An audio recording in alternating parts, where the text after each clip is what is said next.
Welcome to A Drink of Wisdom with Jay Wise and Nathan Drinkard. I'm your host, Cody Ward. Thank you for spending some of your time with us tonight. As a reminder to all our listeners, besides being on all your favorite podcast platforms, A Drink of Wisdom is also on YouTube with each show segment available. Head on over, and if you like what you hear, we'd appreciate your subscription. What's going on, guys? A lot to get into today. Big weekend. A lot of stuff going on.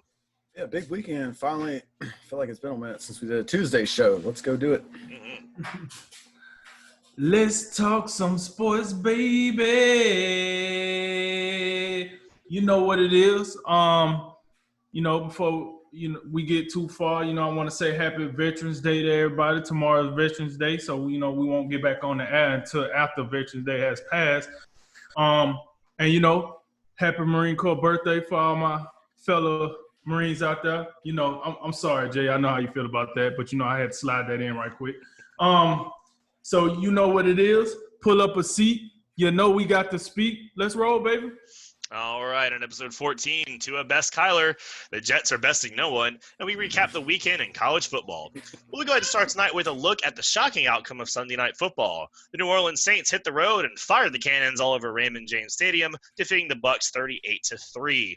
The loss is one of the worst in franchise history for the Bucs, who simply never got going in the game. Drew Brees and company, with the service of Michael Thomas once again, were able to move up and down the field, while the defense picked off Brady 3 times. The Saints improved to 6-2. They've won 5 straight and are in the driver's seat for the NFC South, while the Bucs fall to 6-3 and must quickly right the ship to stay competitive in the NFC playoff race. So, Jay, who on the Bucs is most to blame for such a magnificent meltdown?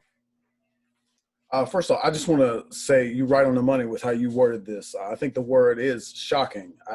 I was telling Drink this earlier. There aren't many results that shock me. I get surprised from time to time, but there's not a whole lot of results shock me. But I do think this is one of those rare instances where I think if you're watching this game and you compare it to maybe how you thought it might go, I don't think anyone would have been surprised if the Saints won this game. But to do it in such a fashion is somewhat shocking in my opinion. And if you're looking at who's to blame, I would say first and foremost, before you even look at the Bucs, is you look at the New Orleans Saints and the type of performance they came and put together. I mean, you look at all 3 phases. I think they were absolutely outstanding. This is the type of game that makes you think about making a Super Bowl run. My preseason pick to make it to the Super Bowl out of the NFC, and particularly the defense that they were able to play, just completely smothering the Bucs offense, not allowing them to do anything. In the first half, Saints run up a 31-0 score, and again, it was effectively over.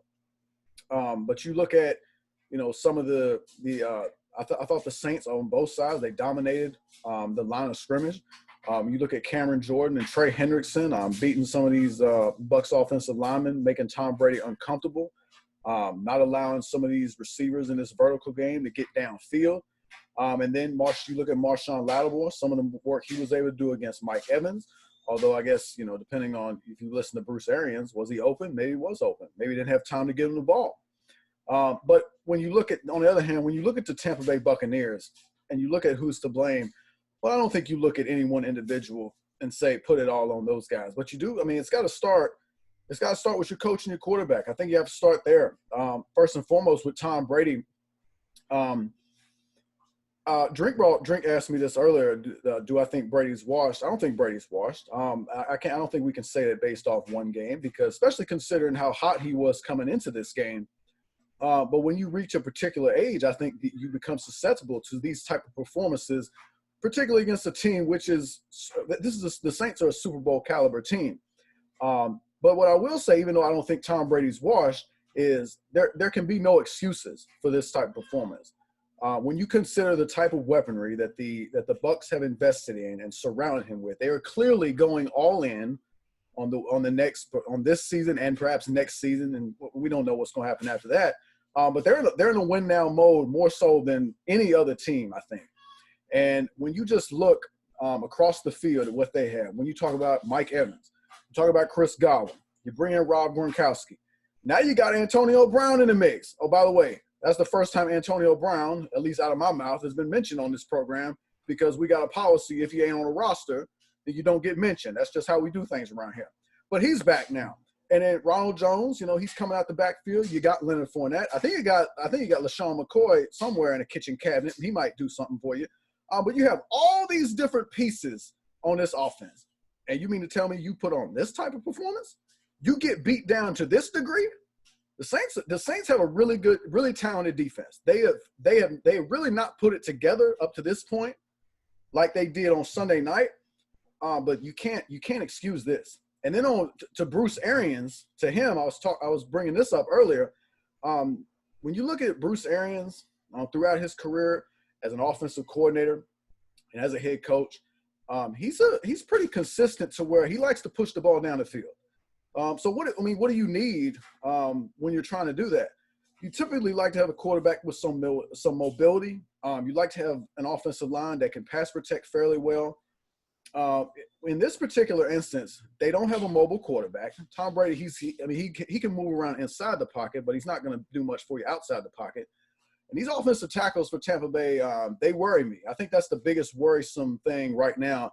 I'm even a little less concerned about that Bucs secondary. I think they're punching above their weight class right now. But the likes of Donovan Smith and Tristan Wirfs, they got. I think Bucs fans got reason to worry right there. And you talk about, a guy like Trent Williams. Maybe they could have been more aggressive and perhaps going for him. I mean, they were going for everybody else. You may as well went for Trent Williams as well, but you didn't do that.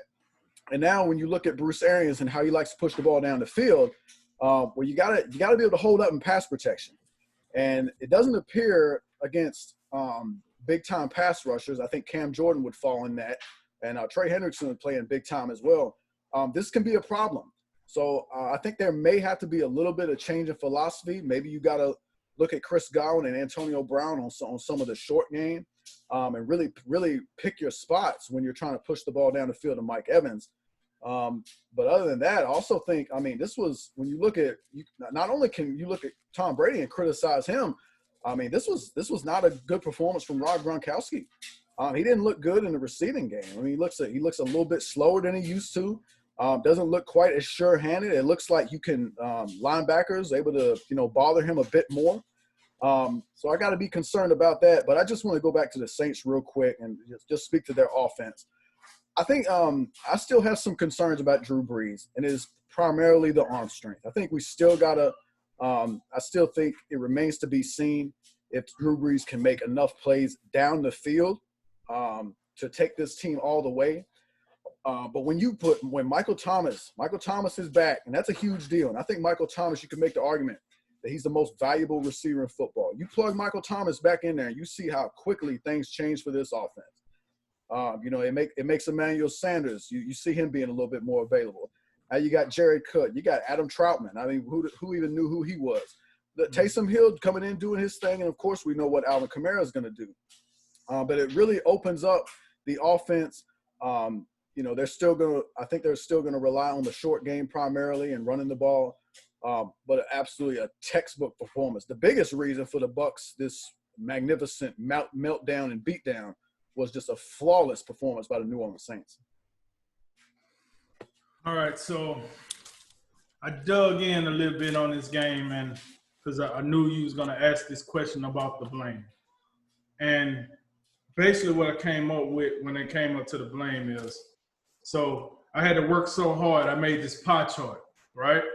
So, all right, this pie chart might be a little complicated, but just follow with me. I'll try to explain it.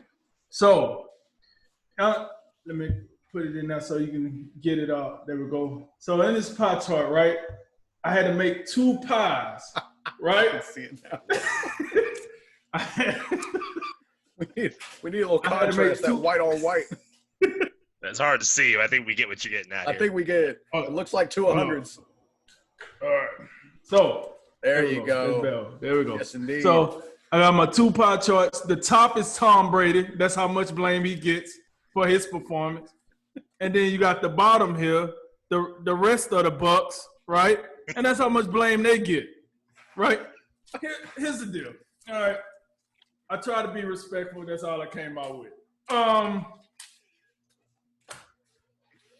I don't know what that was we seen Sunday night. That wasn't Sunday night football. at best case scenario, that was Wednesday night MAC football. That's what that was. The Saints came to play. The Bucs clearly did not. And, for everything that Jay said, I do agree with most. But here's the deal. Even this dude is the GOAT. He is the GOAT, right? This was the equivalent of going to see Michael Jordan with the Wizards and he only scored you 2 points. It's just like, what are we doing? Tom Brady was awful. And then that first possession, he had, and I'm going to repeat this, he had Mike Evans, Chris Godwin, Antonio Brown, and Gronk. In the backfield, he had Ronald Jones. Now, the offensive line left much to be desired. But with all that said, you telling me you the GOAT and you couldn't find anyone when it got hot, you couldn't dump it off to anyone? Oh, you couldn't run the ball a little more?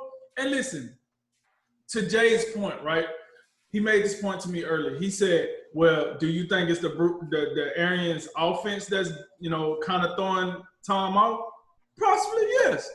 But at the end of the day, when you're Tom Brady and you shook up the whole NFL world by signing with the Bucs, guess what comes with that? The same juice that LeBron pulled when he went to the Lakers. Listen, you don't sign the GOAT, and then the GOAT just going to sit here and just let some bull crap go. So if Bruce Arians' offense is bothering Tom Brady, guess what Tom Brady can do? Hey, listen, this is how we're going to do it. We're going to bring things up a little bit. We're going to have to bring it up a little bit.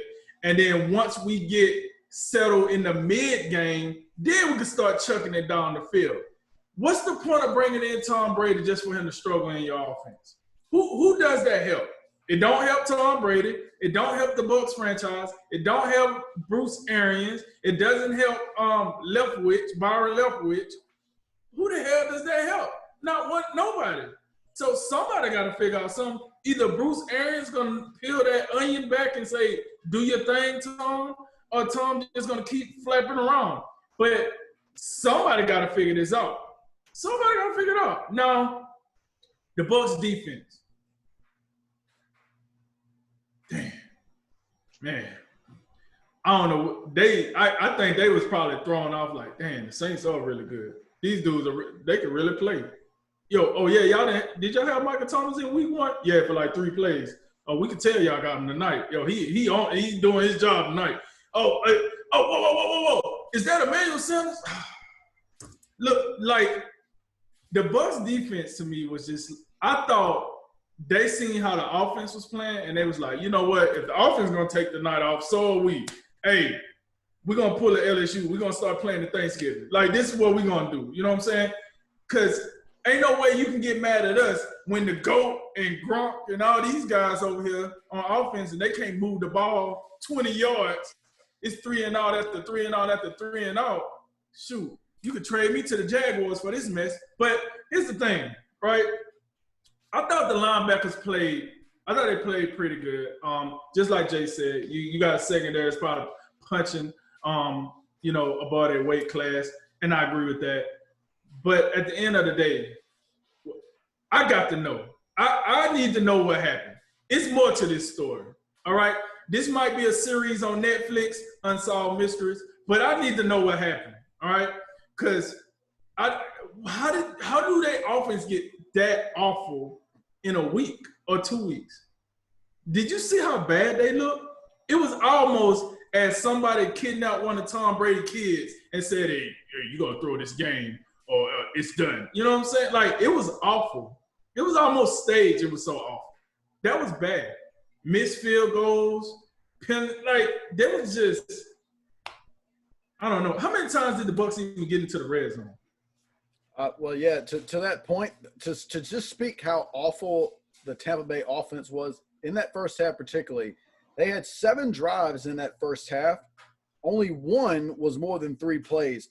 You got 4 3-and-outs, then a pick, then your one decent drive, which was 8 plays. You turn it over on downs, and then another pick. It really doesn't get much worse than that. Yeah, and seeing that come from Tom Brady is the biggest shock, right? coming from a Tom Brady team with this much talent. I heard all this year about, Tom Brady finally got some talent. You're going to see what he got. The New England wasn't that talented last year. That's why he left. Okay. Well, to be continued, because I damn sure didn't see it on Sunday night. I didn't see it. And now, let me make sure I give some kudos to the Saints, because I don't want to just beat up on Tom Brady and like the Saints was chopped liver. Here's the deal. I said this before the show Friday. I felt that Drew Brees was starting to build his relationship with Emmanuel Sanders. At the same time, he get the ultimate security blanket in Michael Thomas. Then, in this game, what I saw was, with Michael Thomas being back, I think everything from the line of scrimmage to 30 yards out is all Michael Thomas. Like, you have to worry about Michael Thomas in that area, like a 30-yard radius, which allows a player like Emmanuel Sanders, players like Traquan Smith, it allows them to shoot down the field. Now, above 30 yards, it allows, Jared Cook, to get Cook in somewhere behind those linebackers, because the linebackers are so worried about Michael Thomas, and then you still got Emmanuel Sanders with his speed, Traquan Smith with his speed. I thought they threw the Bucs off, because this is the first time we have seen the Saints firing on all cylinders like that before. I think it really did, like the Bucs like, hey, damn, these dudes good. Like, it kind of caught them by surprise. Offensive line, they haven't been the best this year, but they showed up in this game. And then Alvin Kamara, what can I say? Alvin Kamara, you got your guy back there that can catch it out of the backfield, running in between tackles, running around the tackles. I just felt like this is probably the easiest game for Drew Brees this year. That offense was click. It was smoking. Oh, did I forget about Taysom Hill? Let's talk about Taysom Hill a little bit. Listen, my man's here, right? Honestly, if you think about it, he's kind of not good at anything because he's a little good. I mean, he's not great at anything because he's a little good at everything. But let me tell you something. This dude he's starting to be a little Showtime. He gave him another primetime game and be showing out like he was last night. Was Sunday night. She's like, we might have to put a little more, hey, put the camera on him. You know what I'm saying? Like, my man's here, he threw the ball for once, caught the Bucs off guard, and it was a nice-looking ball, I thought. And then every time he got the ball thrown to him, he made a play. Then he runs the ball like he normally do. This dude is spectacular. Listen, if I was running the team, I'm going to find me a Taysom Hill. I got to find me one of these guys. This dude, you never know what this dude is going to do. He can literally – I think he can be the center if he wanted to. He might get his ass blown up, but he could be the center. You know what I'm saying? Like, this dude is spectacular. I mean, he is starting to be box office, in my opinion. I'm watching Saints games. I'm like, yo, what Taysom Hill at? I'm trying to see some of that craziness. Like, I want to see some of that juice out here. And then I think it's a good change of pace for Drew Brees. He get to go over there, give him a little break, work the shoulder out. Hey, you got my Ben Gay? You know what I'm saying? Rub it on there. And then he gets to go back out there and do what he doing, pop a fish oil pill or two, loosen up the joints. So, and that's the offense. So then let's talk about the defense a little bit. Me and Jay was talking about the defense. Listen, that defensive line was on one. I told him I seen a play where Marcus Davenport had 2 Bucs in the air like he was trying to take their lunch money. I said, what is this? Like, he literally was like, hey, I know I told you to do my homework, right? Where's my homework? Yeah, you dead. 3 o'clock, you two dead. Like, threw him down, kept rolling right on to Tom Brady and sacked him. Like, I was impressed. Now, granted, I don't want to be a prisoner of the moment. I would have to see that defense replicate, because I think the offense could replicate what they did again. The defense, I'm going to have to see that again. And, I'm still not sold on that secondary, you know what I'm saying? But they did their job. I thought, hey, Marshall Lattimore did his job on Mike Evans, even though Bruce Arians said he just want to get in the ball. I don't know what that means. Hey, Tom, holla at your boy. Send me an email. So, but the other guys in the secondary, I don't know. I don't know if Chris Godwin was locked up. I don't know if Gronk was locked up. Oh, by the way, mentioning Gronk. Gronk didn't look like Gronk last night. All right, I don't know. who he looked like, but it wasn't Rob Gronkowski. Maybe it was Tom Gronkowski, because that wasn't the guy that we was used to seeing. I don't know what that was about, but maybe he's hurt. Maybe he just don't got it no more. I don't know, but he didn't look right either. And then Antonio, you got Antonio Brown back. Use him a little more. Put him in the backfield. I mean, he's fresh. He get hurt, you go back to the same team you had before him. Like, spice it up a little bit. Go, let him do this zigzag. Let him get into the game. Use him more. He's fresh. It's week 9. Get you some of that.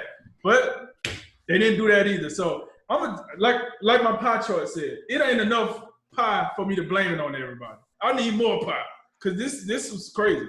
This was crazy. This was the Blair Witch Project. I don't know what this. I don't know. That my biggest takeaway in this game is the Bucs are crazy. They're out here with magic shows, because this wasn't the team we seen a week ago or 2 weeks ago. I don't know who these dudes was. They're out here putting the Casper friendly ghost crap. So I think everybody at least from the head coach down, deserves some blame. And maybe even the GM, if I find out he had something to do with it too. But definitely from Arians down to roster spot number 53, yeah, they all deserve blame. This just wasn't it. This wasn't it at all. Sunday night. This wasn't it. I expect to see this on Thursday night, not Sunday night. I'll keep it pretty short. We got a lot to get into tonight. But I'll say, if we remember both these teams, the storylines that came into this series or into the season, was the New Orleans Saints have been building this for years. Okay, they've been building this team, they've been building this defense. They've got a great mix of longtime veterans, your Demario Davises, your Malcolm Jenkins type guys, even Cam Jordan. They got some nice draft picks they've been rotating in. On the offense, we know what they do. We know how well they work together. These guys have been playing together for a while now. Whereas they feel like the self-made millionaire, whereas the Tampa Bay Buccaneers look like they hit the lottery this season, right? They hit the lottery, they scratched off a ticket. But if you put the two people in the same room, you're gonna know pretty quick who's a self-made millionaire and who's the guy that hit the lottery last week. Mm-hmm. That's not to say that either one of those people don't have a lot of money and can't spend it anytime they want, because I think that there could be a little bit of an overreaction here. Because I subscribe to the idea that in football sometimes you just have bad nights. You just have really bad nights where when things start going wrong, it snowballs and you can't catch it, and then you continue to try to dig yourself out of a deeper hole. And that's what the Bucs are doing. It went from, hey, we're down kind of big, to just, okay, now we're just throwing the ball every play. They set the record in the NFL, or tied it for the least amount of rushing attempts in any game. This is, by the way, speaking of records, the worst loss in Tom Brady's 335-plus game career. So that's neat. But overall, I think that you look at it at this point where the Bucs it just wasn't their night at all, right? But, we could have reacted like this to the Green Bay Packers when the Tampa Bay Buccaneers put 38 straight points on them and go, oh, God, the sky is falling in Green Bay. Well, clearly it's not. And the Bucs could easily go out there next week and play Carolina and stomp them all over the field. So I think the problem with the Buccaneers really is that these guys haven't played enough time together to be resilient. I think if things start going well, they're going to feel off that, and they're going to run off that. But if they start getting this kind of adverse problem, it's harder for them to overcome it than as the Saints. And, hey, guys, down a little bit, just don't worry about it. We've been here 100 times before. We're going to be fine. Versus the Bucs get down early, and it's a lot of finger pointing, and why isn't Antonio Brown carrying us? I was told he was going to do it, this and that. So I think that it's just you're seeing two more complete team in New Orleans. Obviously, Michael Thomas being back completes the team, and it really adds in that layer. We didn't really get to see Alvin Kamara, but Alvin Kamara is having a near MVP caliber season for the New Orleans Saints this year, and that's another factor they've got going on now. So I think with Michael Thomas healthy, that clears up a big weakness that the Saints had. And I think just for the Bucs, they're going to have to just learn how to, be able to be a little more resilient in the face of adversity. A couple things don't go your way. You got plenty of weapons, you got plenty of players, but your team's young on one side of the ball, and the other side of the ball, they're just this big bunch of dudes that don't really have a lot of time together, and that's going to be hard. They're going to have to figure out how to overcome that, and have to figure it out soon, because now they are back in the thick of what's probably the wild card race. And don't look now, but Arizona's around your tail, and a couple other teams around your tail. So. Arizona.